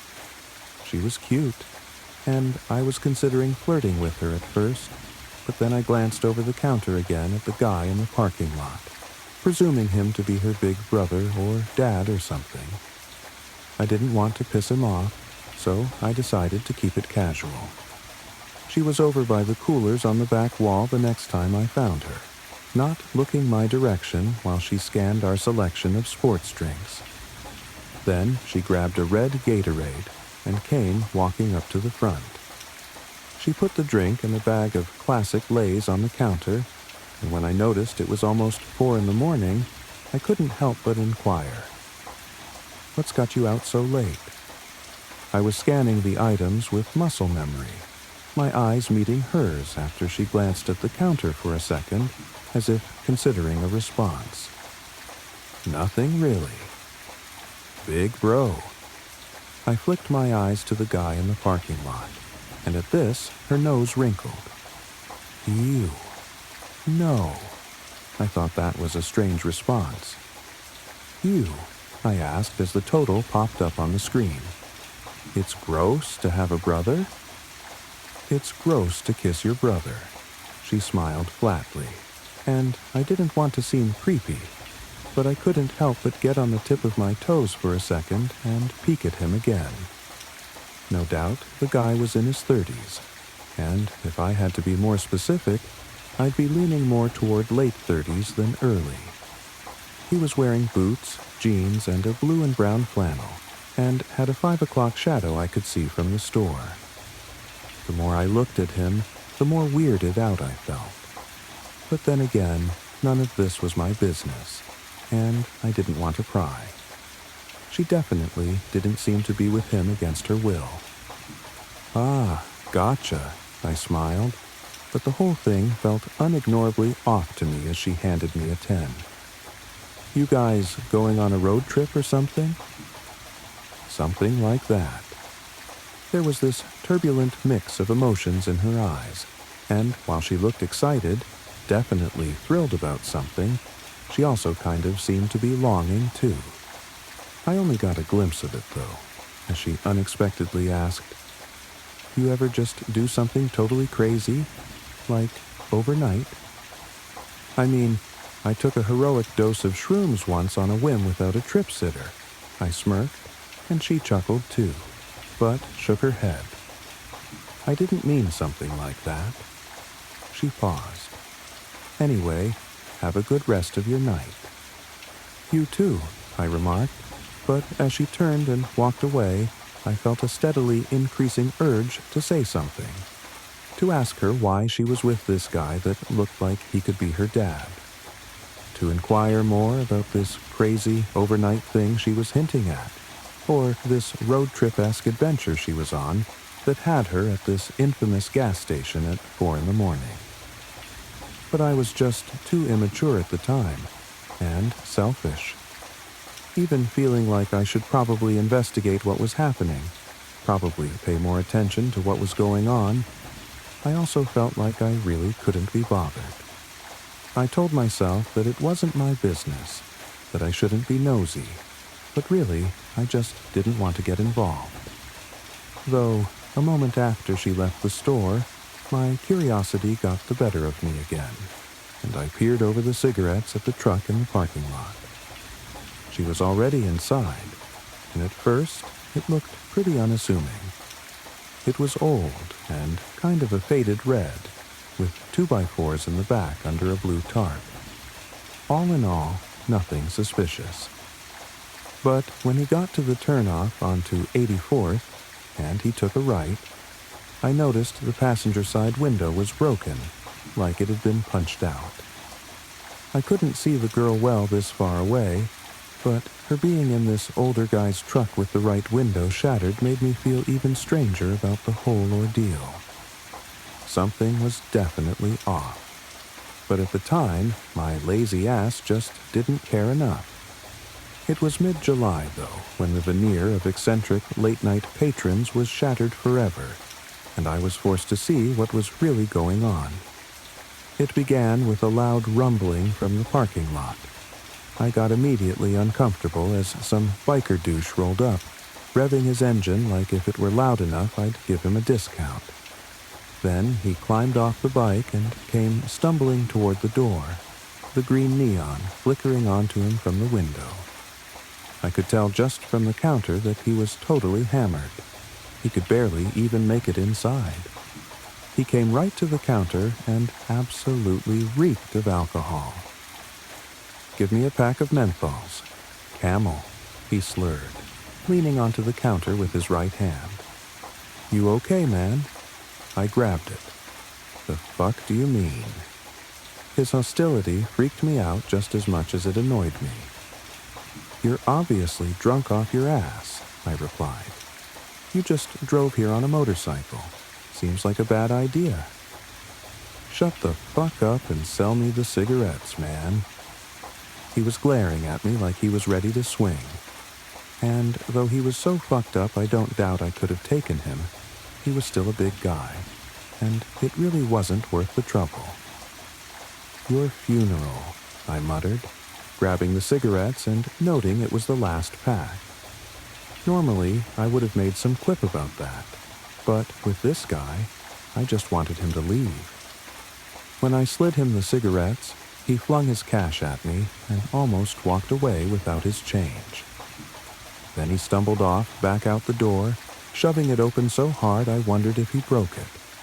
And then, without any warning, as he stumbled along the window toward his bike, his entire body changed. My breathing stifled as I noticed his head was dented in. Multiple of his teeth were missing, and blood ran down his face and soaked his jacket. He was covered from head to toe in cuts and scrapes, and his right arm was broken, the bone jutting out slightly. I stumbled back and tripped, knocking over the vape pens, then almost slipped on them as I scrambled to my feet and chased him out the door, staring in horrified bewilderment as he climbed onto a waterlogged motorcycle, the front of it totally wrecked. "Hey!" I screamed. "Man, are you all right?" He just looked at me, and as he stared into my eyes, his look was totally different than before. He wasn't angry or confrontational or even drunk. He just had this totally sober look of regret. He stared at me a moment longer, then he revved his engine, and somehow he and his obliterated bike sped off into the night, leaving me totally alone in the flickering neon. And then as soon as he disappeared up the road, the sign stopped blinking, steadily shining like usual. I sprinted over to the doors, yanking them open and almost collapsing as I barreled into the back room and landed in the seat of the computer. I pulled up the security camera footage and rewound it a couple minutes, desperate to see if somehow, some inconceivable way, I'd just been seeing things. But though I was willing to believe he wasn't actually injured and it was somehow all in my head, I wasn't at all prepared for the sight of me just talking to the empty air. That's right. The guy never even came in at all. I rewatched my harsh reaction to the absent revving of his engine, my eyes following nothing walking along the window to the door that never opened. Then I realized that I'd never actually grabbed the pack of menthols. My hand stopped over it and handed nothing to no one. It was the same thing for the cash register. And then at last, I watched myself stumble back and fall, flinging shit everywhere in a panic. I ran out the door, screaming into the night, but only I was there. It filled me with a terror so paralyzing, I almost just left right then and there. I sat there at the desk for a moment, shaking. Was I hallucinating? I'd heard you can get permanent schizophrenia-like psychosis from psilocybin, but this was the first, and only time, I'd ever hallucinated when not on the shit. And as I just stared at the monitor unblinkingly, shaking in place, I really couldn't tell what was more horrific, if I hadn't really seen that, or if I had. But then my eyes gravitated to the one part of my memory that was corroborated by the cameras. The neon. It was dim, and as I unpaused the video, I watched it continue to flicker, all the way until my eyes turned to the end of 84th that I could see. And as soon as they did, it shined like normal again. I rewound the footage again, and sure enough, as soon as I began to react to the phantom motorcycle, the sign started flickering. It flickered the whole time, throughout that whole interaction, until the biker was gone. So, I wasn't crazy. Something suggested there was more going on than me just losing my shit. But then, what the hell had just happened? I didn't even go back to the front as I began racking my mind for all the other times the sign had flickered. And instantly, I recalled the scratch-off lady. I quickly Googled 84th Avenue deaths, thinking that maybe I could identify some of these people. But the first thing that came up was the police officer shooting. Then my jaw dropped as I stared into the memorialized eyes of Officer Brady. I could barely sit still as his eyes looked back at me from the computer screen. The same officer I had spoken to just a month ago, who didn't know about any officer shootings in the area, because he was the officer that would be shot. I kept looking, and before long, I found the scratch-off lady. She was some lonely, divorced woman that committed suicide in the woods a couple miles north of here in 2011. And the biker had crashed into the ditch right off the bend 3 years ago. One of many drunk drivers that didn't react to the turn in time and went face first into the canal.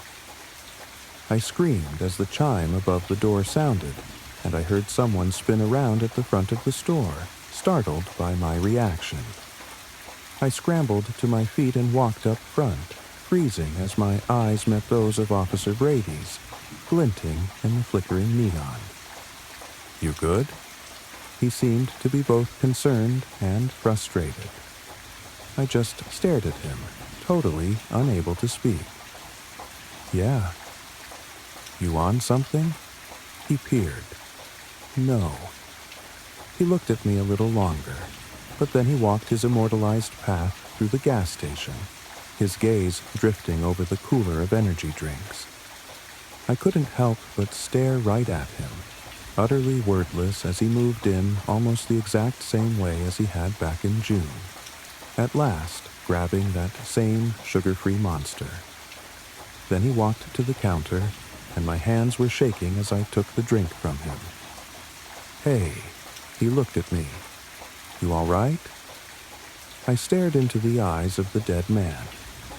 "Personal stuff." "Is something going on?" "Looked like you were looking at the security camera footage when I came in," he noted, and I listened in silence. "If someone's prowling around here, I could investigate."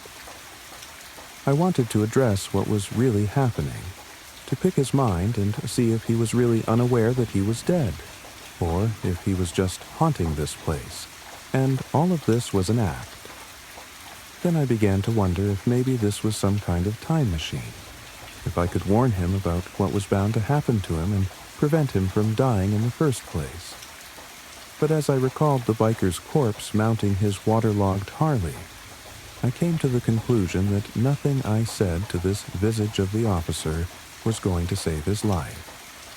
And, I further waged, as soon as he walked out that door, he'd be a corpse too.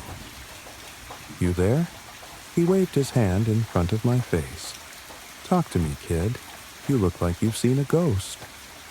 I almost laughed. Yeah, I'm fine. I slid him his drink. You gonna tell me the total? It's free tonight. On me. Have a good one, Officer Brady. He blinked. He stood there for a moment as if considering investigating the gas station regardless of my cooperation, trying to get to the bottom of my unusual behavior. And maybe in life he would have. But his fateful march to the street where his life would be taken from him seemed programmed to resume as he suddenly turned and walked out the door, just like he had the last time back in June, taking his energy drink with him. I followed him outside, standing beneath the fluctuating sign as my eyes fell onto the exit wounds in his back, the red streaks oozing from the holes in his uniform. I felt like I could cry at the sight of it. I walked back inside and had made my mind up to quit then and there. I wrote up a note and left it in the manager's office. Then I locked the place up and left the key under the propane cylinder exchange out front, about to text my morning relief where the key was when I froze. I remembered the girl with black hair and big brown eyes. The neon sign that I had once thought of as my early warning customer alert, and now understood to be some kind of paranormal detection radar, had flickered with her entrance too, just like it had for the biker and the scratch-off lady and Officer Brady. In that moment, I became weirdly consumed with this desire to know what had happened to her. Maybe it was because I found her cute, or maybe it was because even in the moment that night, something felt horribly off. But for some reason or another, I became totally invested in figuring out what had happened to her, to the point that I decided to unlock the store and stick around.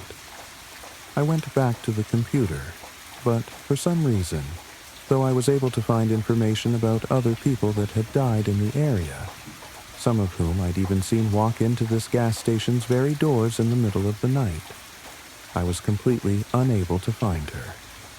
And it really ate at me. I went back to the front at some point around 5 a.m., but still, I was just searching on my phone for the girl, though by the time my relief came in at 6 a.m., I still hadn't found shit. And that was my obsession for the next couple days. When I'd exhausted every article about deaths on 84th, I began to wonder if anyone even knew she was dead. So I searched local missing persons, and I looked into all of them, but still, none of them were this girl. It haunted me for days. I began reliving as much of that night as I could, trying to recall every single detail. I could remember her hinting that the guy she was with was her boyfriend, which even then was a red flag. But now, as I remembered that older guy in the parking lot pumping gas in the dark, it filled me with dread. I didn't get that good of a look at him. I could tell he had some stubble and was wearing a flannel, jeans, and boots, but what good was that? As for his truck, I wasn't sure exactly what make or model it was, just that it was red and looked old. I could only assume the punched-out glass was like the biker's motorcycle, something that had taken place after the girl's death, or more likely during. Then I remembered her asking me if I had ever done something crazy and overnight.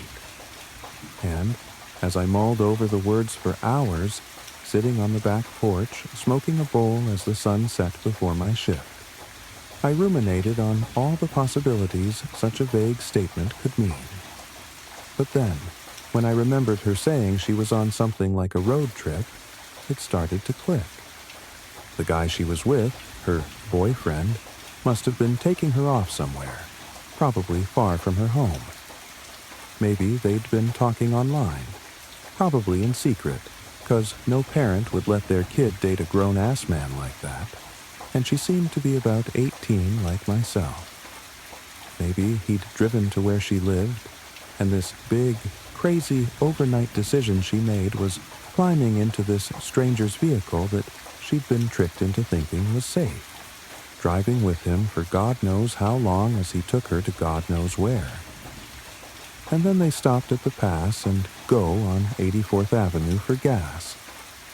At first, that part didn't make sense to me. Yeah, this place was a couple miles south of 90th Street, which came right off the highway.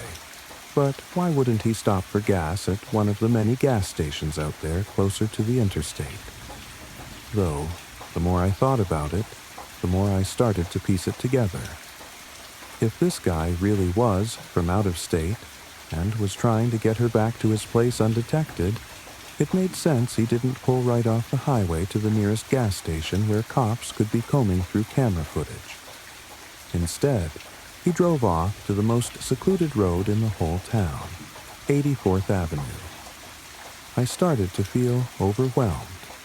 I had nothing to go off of to narrow my search, really, and for all I knew, I'd have to look at missing persons listings for people in every surrounding state, and maybe even farther than that. I mean, it was just impossible. But at last, saying a prayer to whoever was listening, I typed in the vaguest string of clues I had. Missing girl brown eyes, black hair, red truck. And then I scrolled and scrolled and scrolled. I searched it first in various counties in Iowa. Maybe she was just from a lower part of the state. But when that didn't yield anything, I searched the same sentence with counties in Missouri at the end, and then Kansas, and then Nebraska. And then, after over an hour of looking, my heart skipped a beat. I saw those big brown eyes looking back at me through my cell phone screen. I clicked on the news article, and there, in her missing persons listing, was unmistakably the girl's face, just like the one in the gas station. I immediately read the article, like it was some sort of divine revelation. Her name was Amber Wicker. She would have just turned 18. In fact, her birthday was only 2 months ago, but her disappearance was 4 months ago, which meant that on the night that she'd actually stepped into the gas station and not the memory I had cohabitated, she was only 17, making the whole thing even more disturbing to me. She was last seen on her front door's Ring camera, climbing into a red truck parked across the street almost totally out of frame. But even in the glimpse of it available in the video, I could tell it was the same one when I saw the 2x4s and blue tarp. My stomach sank as I watched Amber hurry down the driveway, looking once over her shoulder to the safety of the house she was abandoning, then reaching the truck and climbing into the passenger seat before it took off up the road. I leaned back in the chair, letting out a beleaguered sigh. So Amber Wicker was her name, and as far as the police knew, she was missing. But I knew she was dead. After all, every customer that had walked in beneath the flickering sign had been a corpse, and as much as I wanted to believe otherwise, I assumed her case wasn't any different. So, as much as I wanted to stop working at that place, as much as it bothered me to see those ghosts walking the faded paths of their memories through the purgatory that was the pass and go off 84th Avenue, I had to stay. I had to wait until Amber came back, so I could gather enough evidence to give to police. After all, though some of the dead only came in once, like the biker, others had come in twice, like Officer Brady, and even others had come in on almost a weekly basis, like the scratch-off lady. Eventually, I hoped she would come back. And so, the rest of July, I picked up more night shifts, desperately wanting to be there the night she hopefully returned. I also chatted with Justin, the guy who I'd shadowed and who worked nights when I was off, but his brain seemed constantly fried on something, and if he'd had any paranormal experiences, he hadn't noticed. I asked him about the sign flickering, and he said it did that on occasion, so I knew he'd seen at least some ghosts, but when I asked him about Amber, he wasn't sure if he'd seen her or not. Needless to say, I wasn't getting anything useful out of him. I asked him to just keep his eyes open for her, and if he saw her, to note the license plate of the truck by the pump. You'd think such a strange request would raise an eyebrow, but he was so zombified on whatever the hell it was he was abusing in his off time that he just said, "Sure." In the weeks after I'd pinned down Amber's true identity, I began to research her a bit. I could only find 2 articles about her.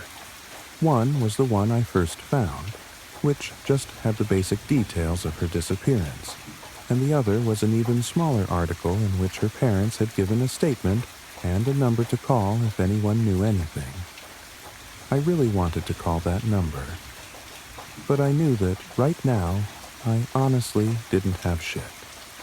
I could always say I was at the gas station that night and saw something, but the security camera footage only went back 60 days, so there'd be no proof one way or the other. I didn't have a license plate, and I was a whole state over. I didn't have a lot of faith the police would be able to do much with that, and I didn't want to give her parents false hope.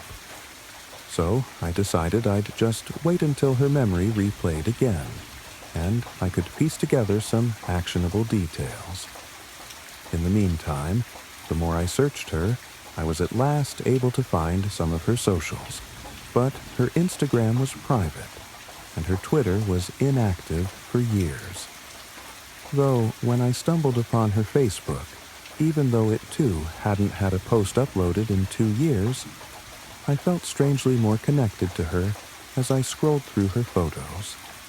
This immortal anthology of a dead girl's time on Earth, floating in cyberspace for anyone to find, and sharing her memories from before her life was prematurely snuffed out.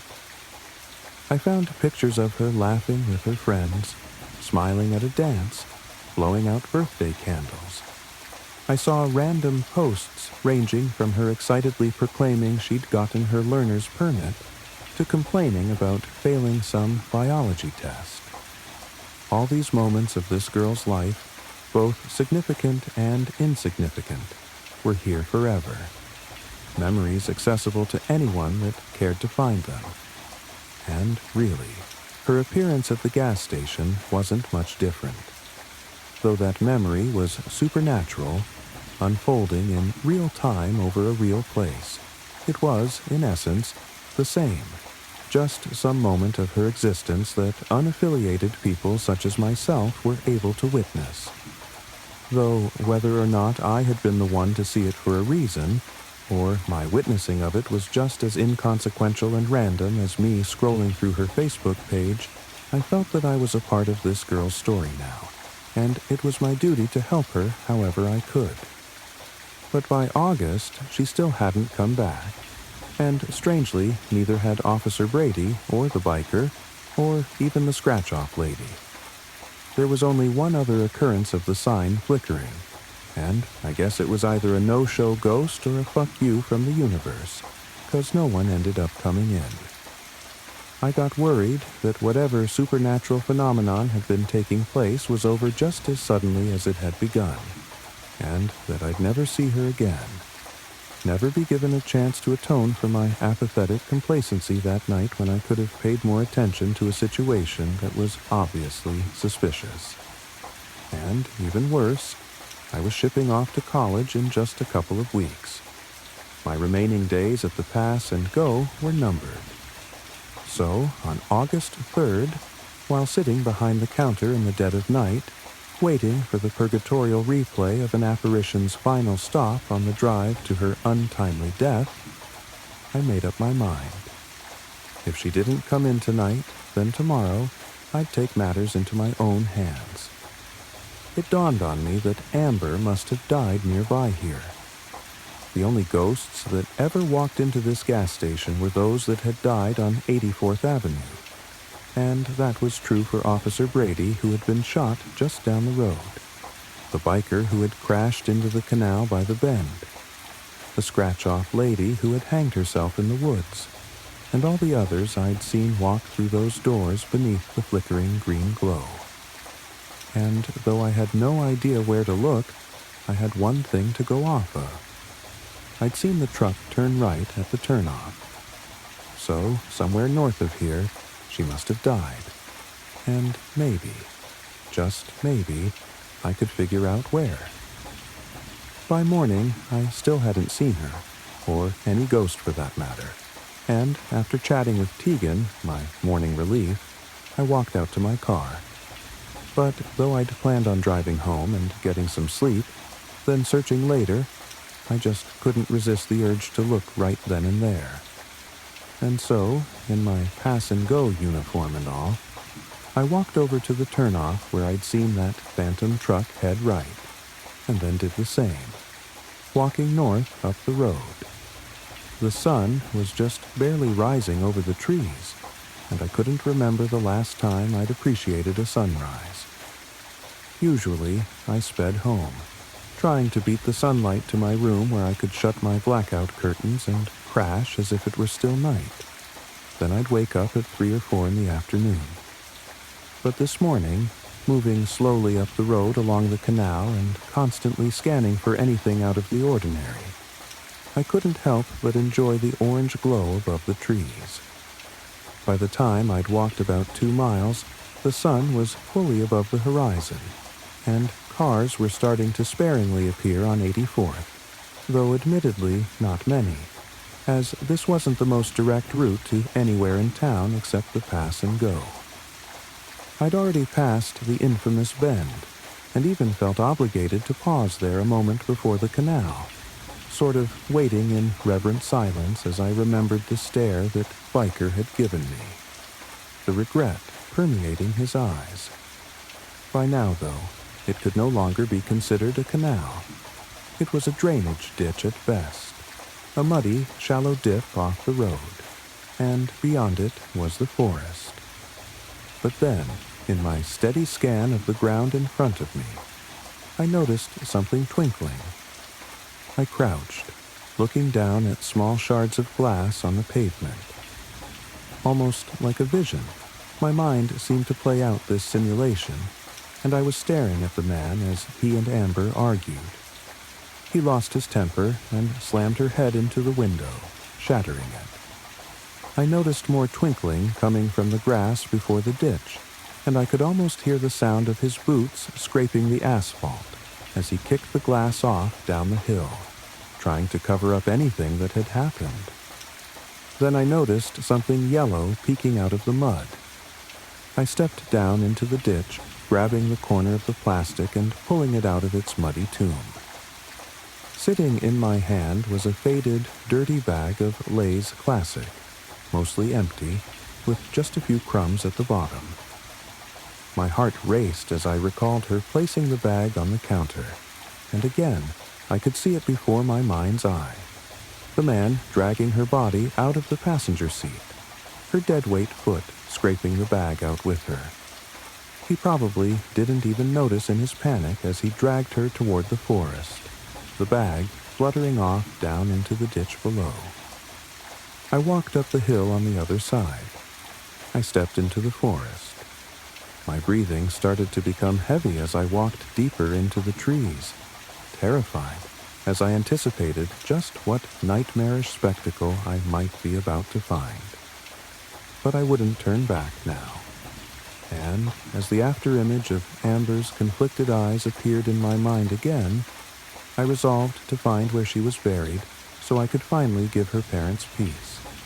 Maybe even give her peace. And it didn't take much more walking to find clues. I noticed 2 hardly visibly scrapes in the dirt, where her shoes must have been dragging. I carefully followed them, stepping off toward a cluster of trees as they suddenly turned, at last freezing before what I could immediately ascertain was a shallow grave. The grass all around it was undisturbed, but here, in just this plot, was a clump of uneven earth. Some grass and leaves had been precariously scattered on top in the man's frantic attempt to conceal it, but it wasn't convincing. And as I crouched before the plot, my heart began to thump out of my chest. But I gulped and steeled myself, knowing I had to see this all the way through for Amber. I wished I had a shovel, but with nothing else I just dug with my hands, scraping the dirt away and trying not to consider the possibility of my fingers abruptly touching her corpse. I jerked as I felt something that wasn't soil. Didn't feel like rotting flesh. So I brushed the sand away, and my eyes centered upon a filthy blue tarp immured in the ground. It was all I needed to see. I stayed right there, pulling out my phone and calling the police. And when they arrived within the hour, I told them I'd gone on a morning walk after getting off the graveyard shift, but noticed the broken glass and trash on the side of the road. They applauded me on my intuition, saying they probably wouldn't have found that suspicious at all. And, hell, I certainly wouldn't have either if I hadn't known the context. From there, I said I walked into the forest out of curiosity, but when I found what looked to be a trail left by dragging feet, I became convinced I'd actually found something serious. And, after a little bit of digging where the ground looked abnormal, I'd seen the tarp and assumed the worst. They were kinder than cops had ever been with me as they thanked me. And in just a couple of days, it was confirmed in a news story that wrapped in that tarp and left to rot in the woods off 84th Avenue for the last half a year was none other than the body of Amber Wicker. The girl with black hair and big brown eyes, taking her next big step in life. The last big step she'd ever take. I was glad I had been able to help her family get some closure, and hell, even lead to the arrest of the bastard that killed her, whose DNA was recovered at the scene of the crime. But even still, at the end of the day, none of that would bring her back. I just felt hollow. Finding her body, providing her parents whatever relief they could find, and putting that monster in jail still wouldn't bring that innocent, naive girl back to life. And, as I listened to a podcast on the graveyard shift on my last night of work at the Pass and Go, 4 days before I'd be heading off to college, I found myself constantly distracted thinking about that. But slowly, I got my mind off things, paying more attention to the podcast and starting to stare off into space at last, the shift beginning to fly by, until just after 4 in the morning. I gasped as the neon sign flickered. I darted over to the side of the counter and peered over the cigarettes. I'll never be able to describe the feeling in my chest at the sight of that old red truck. And though I felt ice in my veins at the afterimage of Amber's killer pumping gas in the dark, when I found her walking to the front of the store, all that remained in my heart was an overwhelming longing, an inconsolable despair. She walked into the store, the chime on the ceiling ringing as she headed right over to the snacks. I stared at her undamaged body, her clean black hair, her innocent big brown eyes. I became emotional at the sight of it, trying desperately not to cry. She grabbed the bag of Lay's. Then she walked over to the sports drinks and I leaned against the counter, my chin in my palm as I gazed at this specter, retracing the final moments of her life, none the wiser to the horrible demise awaiting her 2 miles away. She grabbed a red Gatorade, then walked over to me, and I felt breathless as she approached, unsure of what I'd even say. "Whoa, you all right?" She looked at me, and I must have been hiding how I felt even worse than I realized. "Yeah, I'm fine," I lied, scanning the items like a robot. I cleared my throat. "What brings you out here this late?" "Nothing really." The total came up on the screen. "Big brother?" I limply asked, nudging my head toward the heartless man in the dark. "Ew. No. It's gross to have a brother." I must have asked the question differently this time, because she stared deeper at me, asking again, You sure you're okay, dude? God, I wanted so badly to tell her to run, to just get the fuck out of here, to not ever go near that man again. I wanted to tell her that she was about to die, that he was her murderer, that these were the very final minutes of her life. But this was not a time machine. It was no different than that Facebook page from years ago, just a memory inexplicably suspended in time.